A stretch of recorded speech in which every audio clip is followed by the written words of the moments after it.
Asia cup ఫైనల్కి ఎన్నో రోజులు లేవు. మరి అందుకేననుకుంటా టెన్షన్ పీక్స్లో ఉంది. ఇండియా మాత్రం సేఫ్గా కాన్ఫిడెంట్గా ఉన్నప్పటికీ బంగ్లాదేశ్లో జరగబోయే ఈరోజు మ్యాచ్ ఇండియాకి ఎంతో కొంత ఒక టఫ్ కాంపిటీషన్ ఇచ్చే ఛాన్స్ లేకపోలేదు. ఇప్పటిదాకా ఈ టోర్నమెంట్లో ఇండియా ఫేస్ చేసిన ఏకైక కాస్తో కూస్తో టఫ్ అపోనెంట్ ఎవరన్నా ఉన్నారంటే అదే పాకిస్తాన్ కూడా ఇండియాపై బాగా తడబడుతూనే ఆడింది. కానీ సూపర్ ఫోర్స్లో పాకిస్తాన్ శ్రీలంకని ఓడించి they are coming back, we're bouncing back అని హింట్స్ ఇవ్వడం స్టార్ట్ చేశారు టోర్నమెంట్లో. పాకిస్తాన్ స్టోరీ గురించి మనకు తెలిసిందే. ఎప్పుడైతే అందరూ పాకిస్తాన్ని రైట్ ఆఫ్ చేస్తారో అప్పుడే they will try to bounce back. అదే మరోసారి రిపీట్ చేసే ప్రయత్నం చేస్తుంది పాకిస్తాన్. మరి ఇండియా సంగతి వస్తే ఇండియా టీంలో ఎటువంటి చేంజెస్ కనిపించే ఛాన్స్ లేదు. దుబాయ్లో జరగబోయే మ్యాచ్లో బంగ్లాదేశ్ టీం కూడా స్ట్రాంగ్గానే ఉంది.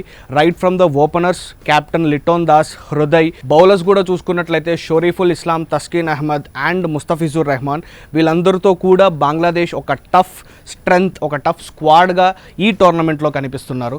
కానీ లాస్ట్ 16 మ్యాచెస్ చూసుకుంటే ఇండియా T20స్లో బంగ్లాదేశ్పై 15 సార్లు గెలిచింది. బంగ్లాదేశ్ కేవలం ఒకే ఒక మ్యాచ్లో విజయం కైవసం చేసుకుంది. అంతేకాకుండా last 5 matches head on head చూసుకున్నట్లయితే India has won all the 5 games. India last played against Bangladesh on October 2024 in Hyderabad. ఆ మ్యాచ్లో కూడా ఇండియా అదే విజయం.